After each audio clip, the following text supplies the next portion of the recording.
Boss, pakawalan niyo po ako. Maawa po kayo sa akin. Wala po akong kasalanan. Na-frame up lang po ako. Hindi po ako yung pumatay dun. Maniwala naman po kayo sa akin. Lumang tugtugin na yan, boy. Hoy, ang ingay mo ah. Boss Police! Boss Police! Wala Hindi ka po akong titigil. kasalanan. Gusto ata na ito Wala mabalasa po ako eh. dito. Huwag ka na lang maingay. Kung gusto mo pang tumagal yung buhay mo dito sa kulungan, dapat marunong kang sumunod. Marinig pa kitang magingay-ingay.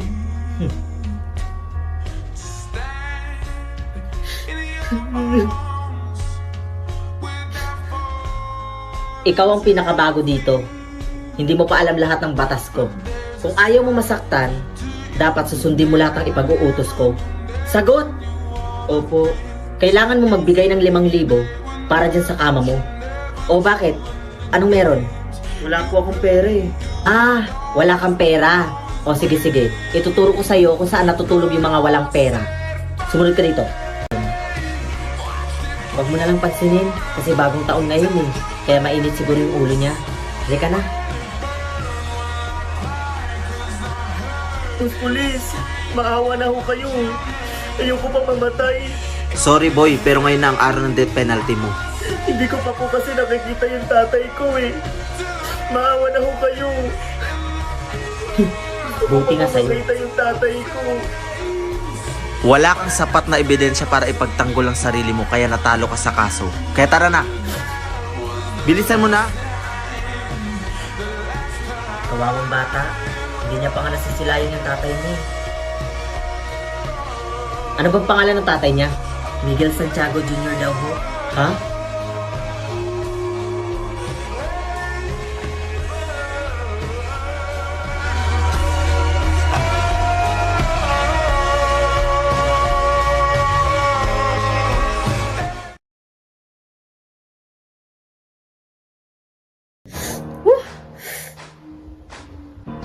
O kuya, kamusta yung lakad mo? Approve ba? Tiniris mo yung pimples mo dyan? Oo kuya, napakasakit kasi, kaya tiniris ko na lang. Anong gusto mong food? Gusto mo ng samji? Tara labas tayo, kumain tayo ng samji. Di ba gusto mo yun? Ha? Okay ka lang ba kuya? Paborito mo yung adobong baboy, di ba? Tara magpapaluto tayo mamaya kay mama. Hello? Okay ka lang ba? Kung may gusto kang kainin, sabihin mo lang. Teka ma, saan kayo pupunta? Anak, yung kapatid mo namamagay yung mukha dahil sa pimples. Ha? Itatakbo namin ngayon sa ospital.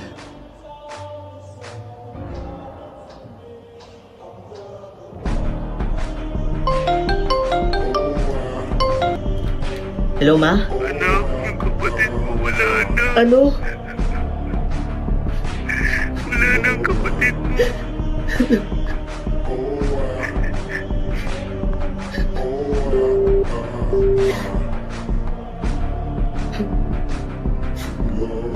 Best friend, nabalitaan ko yung sa kapatid mo.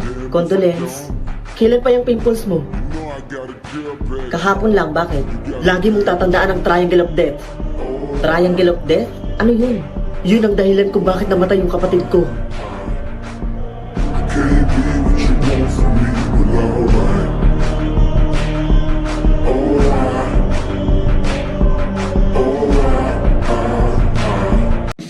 Uuwi na daw sila kuya mo at ate mo galing States. Talaga, Nay? Uuwi na po sila, Kuya? Sigurado may pasalubong ako sa kanila? Tumigil ka nga. Pwede bang tumigil ka lang sa pag-aaral mo at magtrabaho ka na lang para may maibigay ka rin sa akin? At saka bakit hindi mo gayahin yung pangalan yung kapatid na nasa stage? Mayaman na. Ikaw ano? Palamunin lang? Bubuksan na yung package. Sigurado may pasalubong ako kay Kuya. O, ito para kay Adrian. Tsaka ito naman para kay mama at papa. At itong mamahaling bag ay para kay...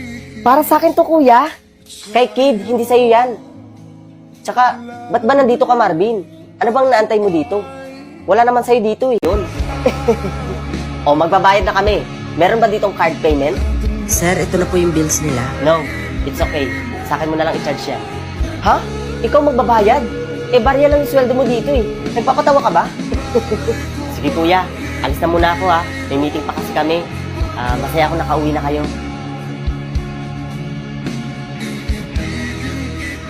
Teka, Ano niyo ba siya dito? Siya po ang boss namin dito at siya po ang may-ari ng restaurant na to.